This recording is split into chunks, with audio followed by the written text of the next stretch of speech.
So hello students, today we are going to see question number 4 of volumetric analysis.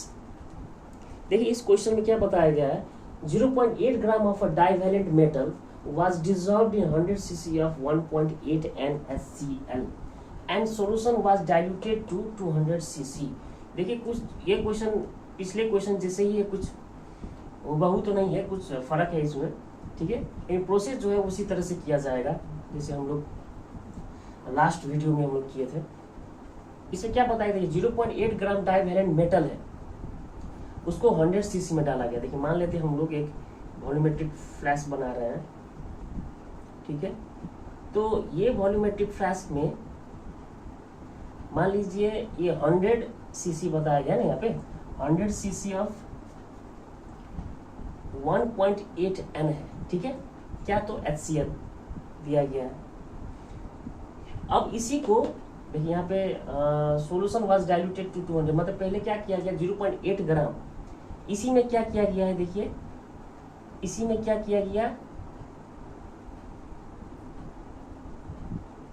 देखिए इसी में क्या किया गया, मेटल को डाला गया। कौन सा मेटल डाला गया है, देखिए 0.8 ग्राम है, ग्राम मेटल को डाला गया, ठीक है। 100 सीसी में ही डाला गया है। अब 100 सीसी में डाल के देखिए ये भी अभी भी क्या है 100 सीसी ही है, लेकिन इसका स्ट्रेंथ वही नहीं रह पाएगा। जब ये रिएक्शन कर जाएगा इसका स्ट्रेंथ तो चेंज होगा ना, ठीक है। तो अब इसको ही क्या किया गया, ये 100 सीसी है, इसी को डाइल्यूशन किया गया। This after addition of the metal 0.8 gram metal, then dilution is done up to the, कितना मार्क तक किया गया, देखिए 200 सीसी तक डाइल्यूशन किया गया है, ठीक है। 200 सीसी तक क्या किया गया इसको, ये 200 सीसी कर दिया इसको डाइल्यूशन के बाद। तो डाइल्यूशन के बाद इसका जो स्ट्रेंथ रहेगा वही रहेगा तो नहीं रहेगा। After dilution the strength will be change and after the reaction of metal with this acid 100 cc acid, the strength will not be the same as before, strength will be changed here and here also. अब यहाँ से क्या किया गया, देखिए 50 CC यहीं से निकाला गया है, यहीं से 50 सीसी को निकाला गया। मान लीजिए एक बीकर रख देते हैं हम, मान लीजिए इसमें डाला गया 50 सीसी, यहीं से निकाला गया। तो ये 50 सीसी का जो नॉर्मेलिटी होगा, देखिए मान लेते हैं इसको हम लोग V1 मान लेते हैं और N1 मान लेते हैं किसको, इसका जो नॉर्मेलिटी होगा उसको मान लेते जो हम लोग को मालूम नहीं है। और N2 देखिए यही 50 सीसी को किसके साथ रिएक्शन करवाया गया, देखिए इतना के साथ ये क्या हो जाता है 54.6 सीसी और 0.22 NaOH के साथ ये रिएक्शन कर जाता है, न्यूट्रलाइजेशन हो जाता है। मतलब 50 सीसी कितना के साथ कंज्यूम करेगा, न्यूट्रलाइज होगा 54.6 सीसी ऑफ 0.22 N के साथ, ठीक है। तो देख लेते हैं हम लोग, जैसे आप इसको अगर N2 को हम लोग मान लेंगे 54 नहीं 0.22 N मान लेते हैं और V2 को क्या मान लेते हैं हम लोग 54.6 सीसी। तो वही नॉर्मेलिटी इक्वेशन से हम लोग निकाल लेंगे कि N1 का वैल्यू क्या है। देखिए N1 V1 equals to N2 V2 करते हैं, जैसे कीजिएगा N1 equals to N2 V2, तो N1 निकालने के लिए क्या हो जाएगा, देखिए 0.22 इंटू 54.6 डिवाइड बाई क्या हो जाएगा 50, ठीक है। जब इसको हम लोग सॉल्व करेंगे, देखिए जब इसको हम लोग सॉल्व करने जाएंगे तो इसका वैल्यू अप्रोक्सीमेटली क्या आना चाहिए 0.24 और काटेंगे तो इसको 0.24 ही आएगा, ठीक है। इसका नॉर्मेलिटी 0.24 है। अगर N1 आ गया 0.24, इसका मतलब इसका जो नॉर्मेलिटी होगा वही इसका भी होगा, इसका भी तो नॉर्मेलिटी सेम ही होगा, सेम स्ट्रेंथ। क्यों, क्योंकि यहीं से निकाला गया है ये 50 सीसी।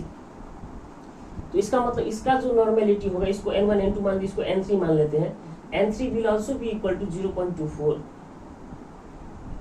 और ये इसको मान लेते हैं V3। तो N3 V3 मालूम है। अब देखिए यहाँ से जो निकाला गया 100 सीसी को ही यहाँ पे डाइल्यूशन करके निकाला गया, तो N3 V3 मालूम है हम लोग को। अब इसको मान लेते हैं V4, हम लोग को मालूम नहीं है तो बस N4। किसी भी तरह इसका नॉर्मेलिटी अगर हम लोग को मालूम हो जाए कि रिएक्ट करने के बाद मेटल के साथ कितना इसका नॉर्मेलिटी हो गया था, स्ट्रेंथ हो गया था, वो अगर मालूम हो जाए तो हम लोग को क्या मालूम हो जाएगा, ये मालूम हो जाएगा।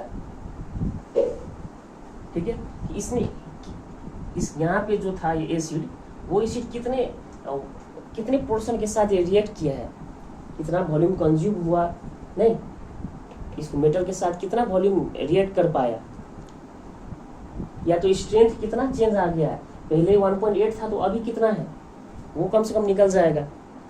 ठीक है, देखते हैं हम लोग वही, यहाँ भी हम लोग वही करेंगे डाइल्यूशन के लिए। यहाँ पे डाइल्यूशन हुआ था ना, तो डाइल्यूशन के लिए हम लोग को मालूम है वही फॉर्मूला से निकल जाएगा N3V3 = N4V4।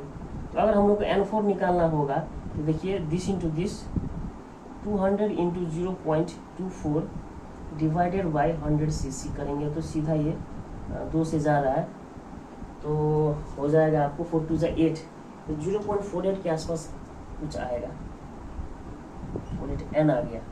अब देखिए ये जो 0.48 है और यहाँ पे 1.8 है, मतलब आफ्टर रिएक्टिंग, देखिए आफ्टर एडिशन ऑफ मेटल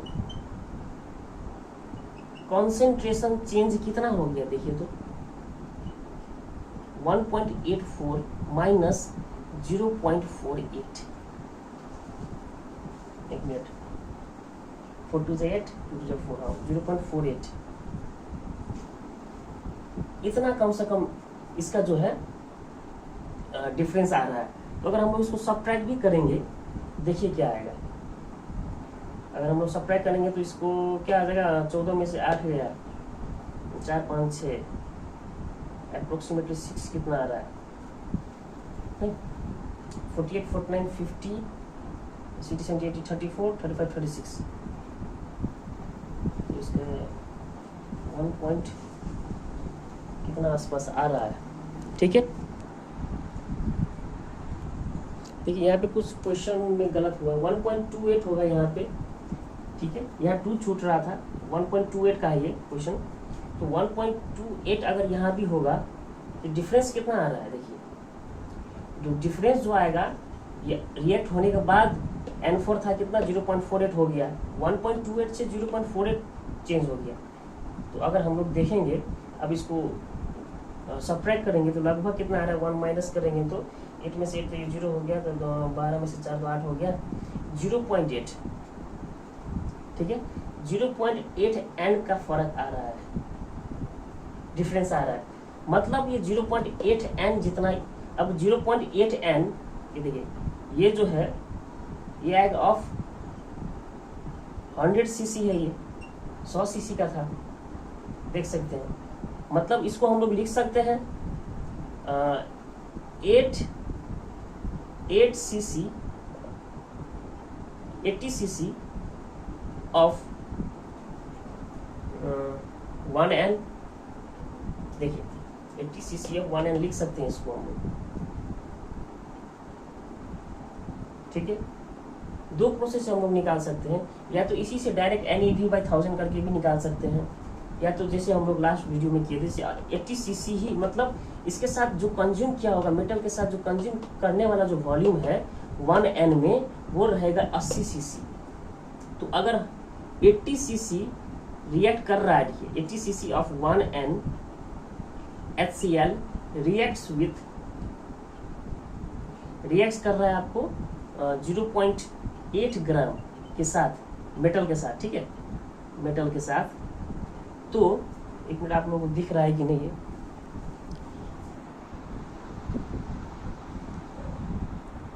ठीक है, मेटल के साथ अगर रिएक्शन कर रहा है तो फिर 1 जो होगा, देखिए 1 cc कितने के साथ करेगा, 0.8/80 करेगा मेटल के साथ। वही 1000 cc कितना के साथ करेगा, देखिए 1000 cc करेगा आपको, यहाँ पे लिख रहे हैं हम 0.8/80 इंटू 1000 के साथ करेगा। तो ये हो गया आपको equivalent weight gram of metal, ये जो हो जाएगा वो इक्विवेलेंट वेट हो जाएगा। देखिए इसको अगर काटेंगे हम लोग, देखिए जो यहाँ हटाएंगे तो इंटू 10 आएगा, तो 2 0 हटाएंगे यहाँ से, तो हो गया 80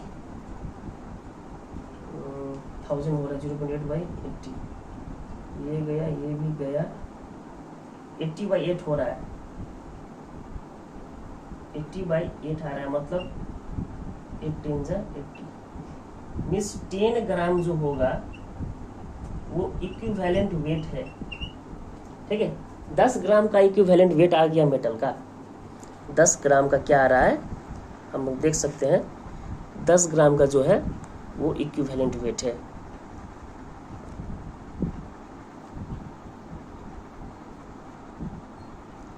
ठीक है, हम लोग देख सकते हैं 10 ग्राम का जो इक्विवेलेंट वेट आ रहा है। ठीक है, ये 10 ग्राम जो है इक्विवेलेंट वेट आ गया कि हम लोग को मालूम अगर 80 सीसी रिएक्ट कर रहा है, 80 सीसी अब 1 रिएक्ट करेगा 0.8 ग्राम के साथ, तो 1000 सीसी कितने के साथ करेगा, इतने के साथ 10 ग्राम के साथ, और वही क्या हो जाएगा इक्विवेलेंट वेट। ठीक है, अब इक्विवेलेंट वेट की यहाँ पहले से बताया गया डाइवेलेंट है। ठीक है, तो अब अगर हम लोग एटॉमिक वेट निकालने जाएंगे, देखिए एटॉमिक वेट क्या हो जाएगा, अब हम लोग आया इक्विवेलेंट वेट इनटू वैलेंसी, वो आ जाएगा 10 इंटू 2 दैट विल 20 AMU। ठीक है, ये 20 AMU क्या हो गया, इसका एटॉमिक वेट हो गया।